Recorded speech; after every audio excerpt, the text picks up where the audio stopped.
Thank you so much for joining us today in Look Before You Speak. And this is a program that attempts to elevate dialogue about art in our community and the artists in our community. And oftentimes television conditions us to look at images for 1 to 2 seconds. And sometimes I ponder, how is anyone supposed to elevate their dialogue when they're looking at imagery for such a short amount of time? So this program invites guests on who can articulate about art, and we hold images up on the screen for a longer time so we're able to really examine them and look at them. I'm thrilled today to have Tom Lind with us, who's with Opportunity Resources, and he operates and runs the arts programming. And thanks for coming on today, Tom. Oh, my pleasure. And the arts programming has been at Opportunity for a lot of years, hasn't it? It goes way back. I couldn't give you the exact year. I've been with it for like 7 years.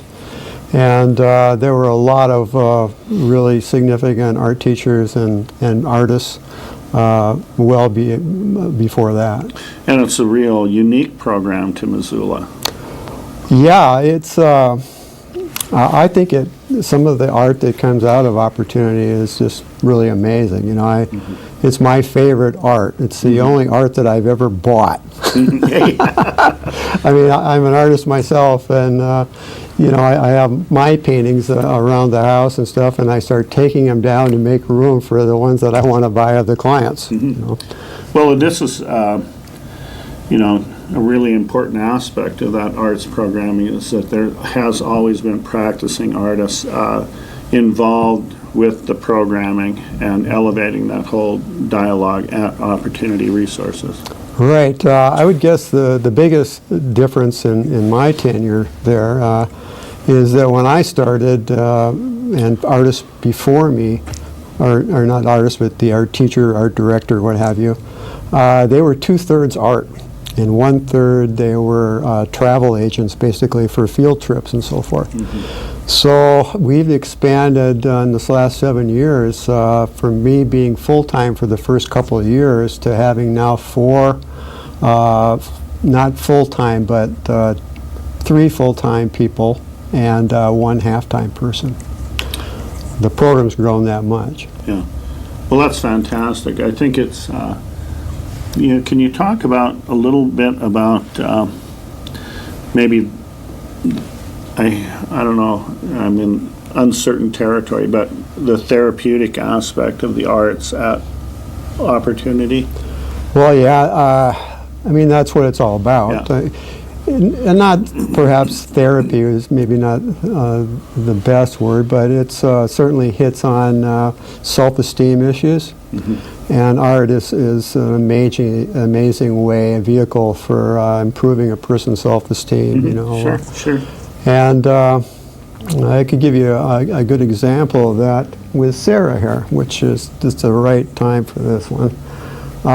Sarah came to me, about 3 years ago, and what she had been doing at ORI was working on a shredder, just a machine, and a one-on-one staff to help her because her hand is a little discombobulated and fingers and so forth, and so someone has to kind of put a piece of paper in her hand, and then she will put it in the shredder. Okay, and they would devote like maybe an hour or 2 a day, so that she could participate. And it's all about participation. It's not really that she's going to make any money, make a couple of quarters maybe. But she would come to the art room after having done this, and she would brag about, I did so many pieces, Sure. and set a new record. And she would go as long as they had staff for her doing that because it made her feel like she's part of society and that she's contributing. Yeah. And so, this bridge from maybe creating something to actually manipulating and creating something out of your own imagination. Right. And having and representing your own ideas. And Yeah, I think with Sarah, you're talking about this picture that we had up there, her making pottery, three-handed Yeah. pottery. Yeah. And that was her start, of being able to contribute to that process. Sure. And that brought a lot of joy. And then she got comfortable, and we thought that if she had the right kind of mouse, that she could do digital art. Oh.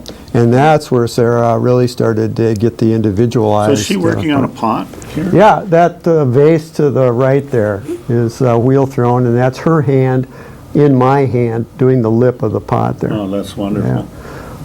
She used to get a paycheck from the pad for doing the shredding that would be just a few cents, and she would scream back then. Yeah. But now she gets a check sometimes up to $200. Yeah. And it's still screaming for sure. Yeah, that's great. So, That's yeah. great. So you brought some images in for us to look at and some art to look at. That's You great. bet. Yeah. So We have probably about 60 what I would call serious artists. That's a huge number compared to the old days because it's just become so popular with three-handed pottery and so forth. The painting, we've had exposure for the MAM, the beautiful show that you put on over there. Makes a difference, and so over the years now it's probably tripled, at least. And then there's probably another 60 artists, that are probably on the periphery that come because they want to do something for a particular time, a holiday or whatever. This needs to kind of pan out a little bit there so that you can get the whole image. There you go. This is Dustin on the left and Barbara on the right. This is going to be in the calendar, the new calendar that we put out every year. And Dustin does palette knife painting, and he's really quite amazing. I love his palette knife paintings because and these are acrylic. these are acrylic on paper, on watercolor paper. And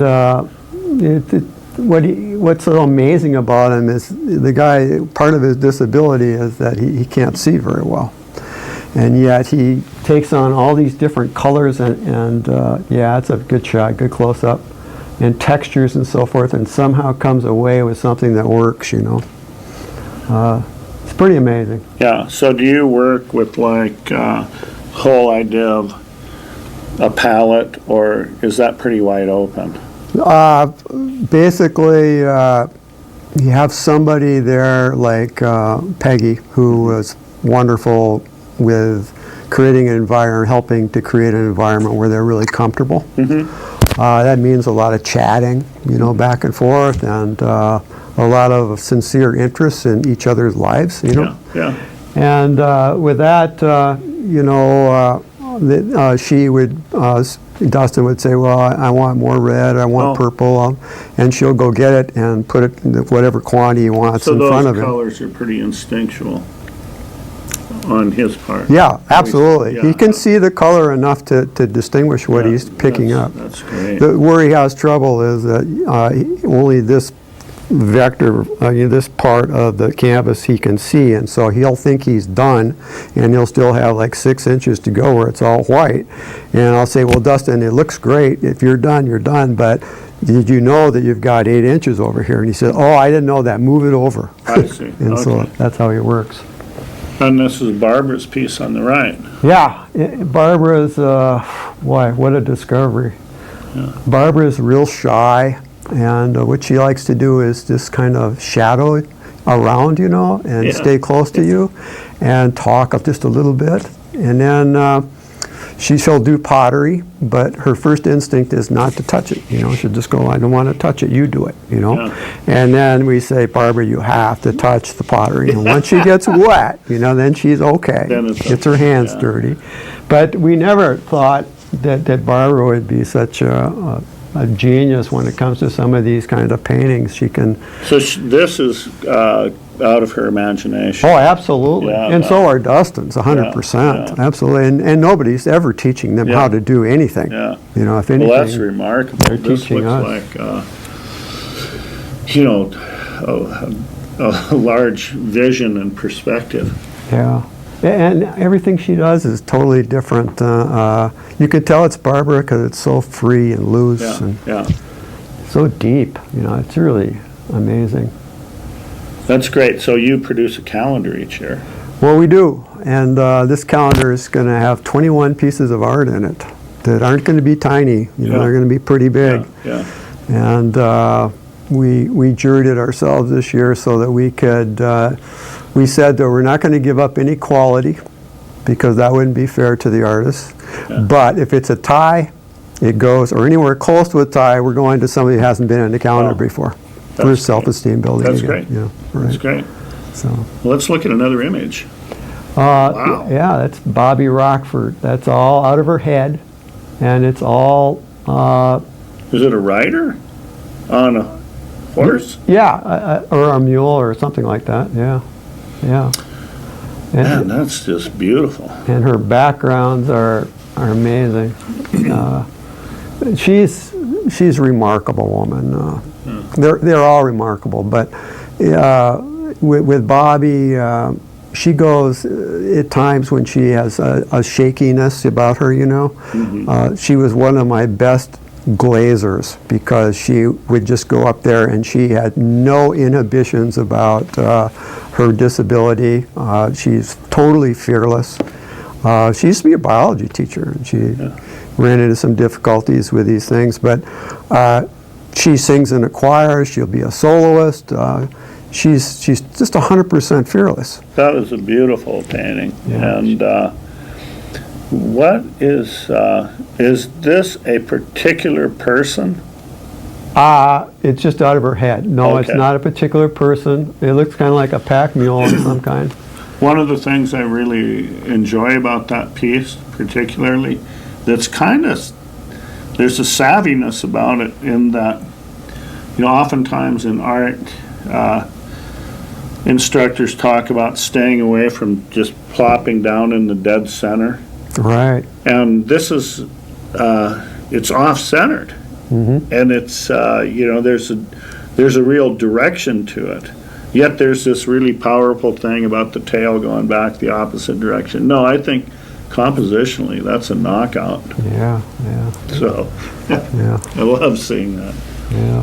What else do you have for us there? Another image? Or? Well, we do. Brad Williamson. This is a wonderful story. Brad has really a hard time communicating. You know, verbally, it's not easy to understand where he's going. It takes an immense amount of patience, and you still might not get there.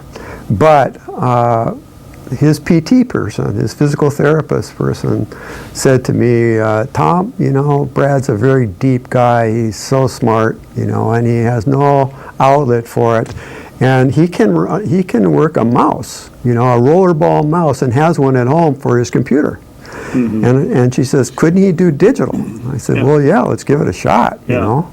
And man, the first time he did a digital painting, this wasn't his first. His first was a knockout, and it was just so deep and cognitive, and he started to well up. He started to cry. Yeah. You know, and then I started welling up because of the moment was so amazing. You know. Well, the piece reminds me of a quilt, like a weaving, like.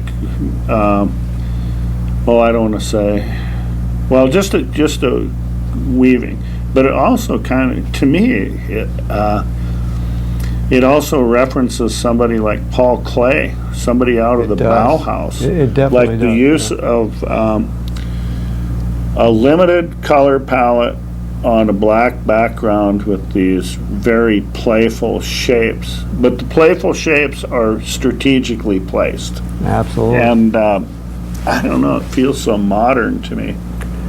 For me, I think he's painting time. It's like a school of fish, you know, different shapes, so they're all different. And Brad is such a deep guy.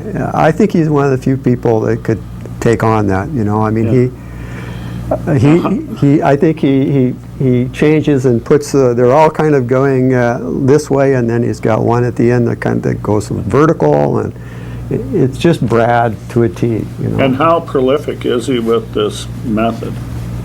Well, he did that for at least a year and a half, 2 years. He did digital.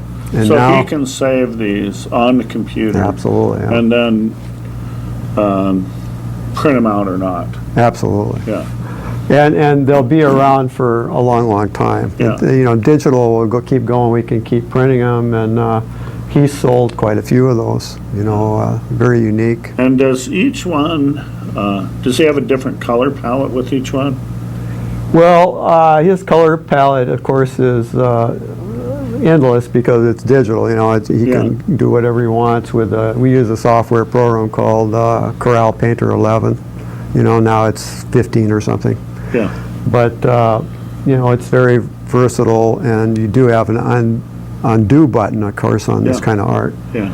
And for him, you take any one of those shapes, and you're talking about somebody that every pixel is going to have to be perfect, because that's the way Brad is. His illicit is exactly the way he wants it. He's not going on anything. It took him at least 6 months to make that painting. Well, that's fantastic. Yeah. That is fantastic work, too. It is. Like putting together the artist with the tool.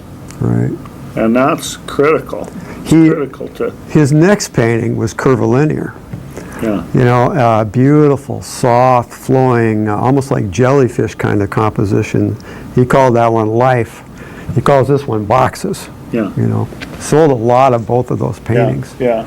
The other one, this one that's flowing with beautiful shapes that dissipate, has a background that's a gradation, you know. And again, it's sort of moving, you know. It's just a gorgeous piece. Yeah. But I only had 6 pieces. Yeah. Yeah. Okay, we have another artist to look at. Oh, yeah. This is an amazing piece by Greg Geiger.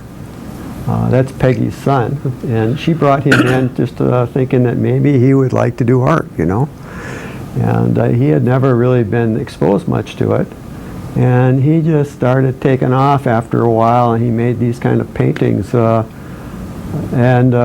know, Brandon came over to look at ORI recently from the MAM, and he stopped and looked at this one for a long time. He says, wow, you know.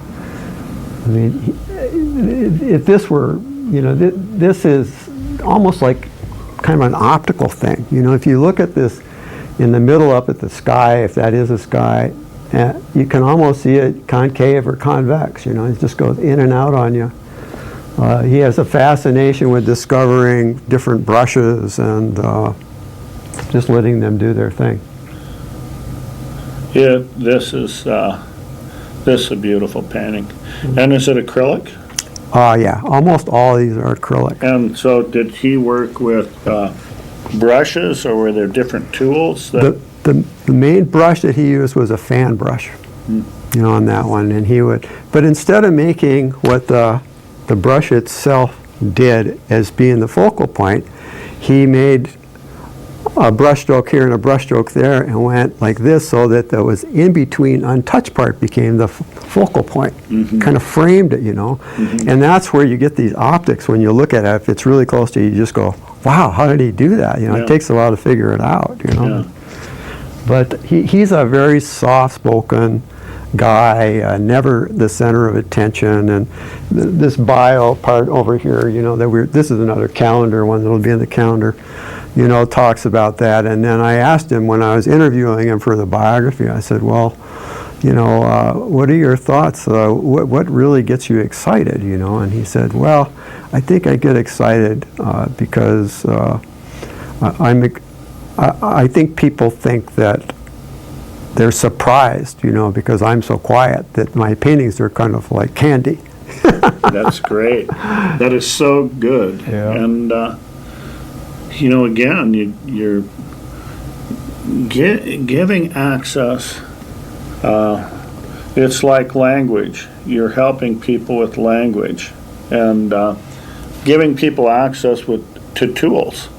And there's a hunger for artists to grab tools and be creative. That creative instinct is really basic. Yeah, people with disabilities are almost have a advantage in some ways because so many of them are fearless. For example, Less intimidated about creating work. they don't get stressed out. They don't question a stroke that they make, and go back and touch it up. They just do it, and then they go on to this, and they don't have, the baggage that people have. That and so it's really. I think that's my favorite part about it. The thing that I'm just addicted to is the truth and the quickness of it all. That's really great. Yeah. Do we have another image? We do, I Are think. we okay? We should have one more. Okay. This, Wow. This was laying on my desk when I first started ORI, unmatted and everything, just laying there. And I had to get to know who the artist was and stuff. And Pat Tackey is the artist. And this is just a real study. This painting, in an artist's life, you being a wonderful artist yourself, I saw your spread in the paper and everything. It was great.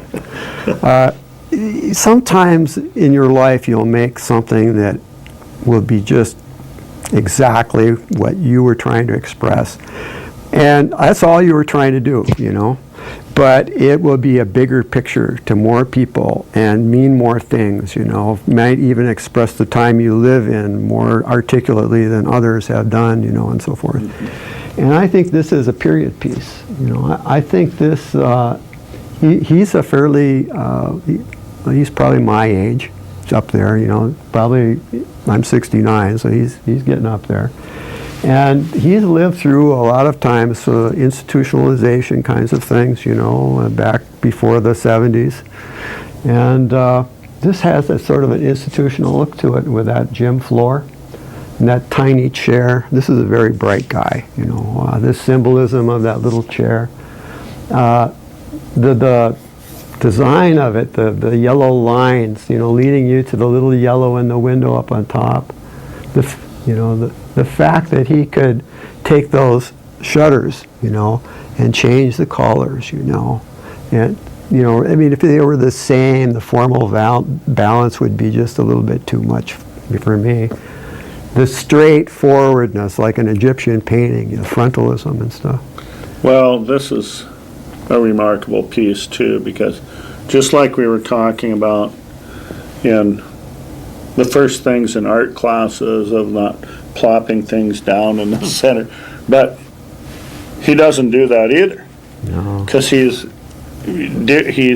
yes, the head is almost in the center. It's not really in the center. Everything is kind of ajar a little bit. And then there's this thing about the chair, which is like very small. Right. And this is a very surreal piece. It is, yeah. And it really is pretty stunning. Yeah. And the detail of the figures, clothing, the flowers on there and stuff, and the hands, and the feeling. I'm not sure, she captivates me because I'm not kind of sure if I want to go up and give her a hug or stay away from her. Yeah, that's for sure. Yeah. Well, boy, these are very powerful pieces that you brought in today, and I just want to thank you for your work, in building bridges.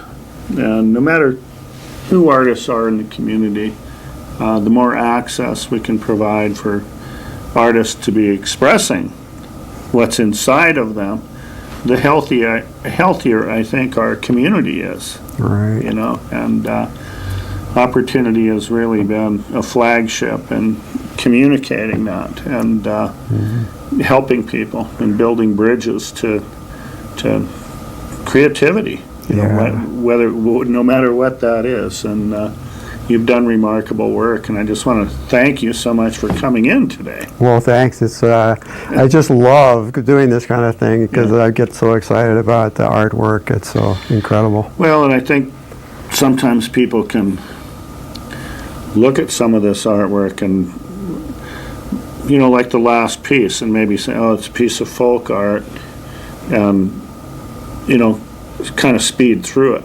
And that the more that you look at it, the more sophisticated and savvy. And there's a lot going on in that piece Oh yeah, right there. absolutely. But, Yeah. you know, that's more common than not with the artists at Opportunity. Yeah. You know, there's a lot going on. Well, one thing that I've noticed that might have something to do with all this is the Opportunity is like the perfect environment. You know, it's full of people that care. You know, and you're never going to hear anybody be critical of anything, you know, in terms of a painting or saying, well, I don't like that or anything. The clients to each other are so supportive, and the staff and so forth. It's like the perfect bubble, Yeah. you know, to Yeah. paint in, you know.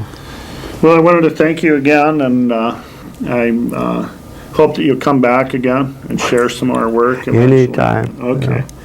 And thanks for tuning in this week, and please come back and visit us next week.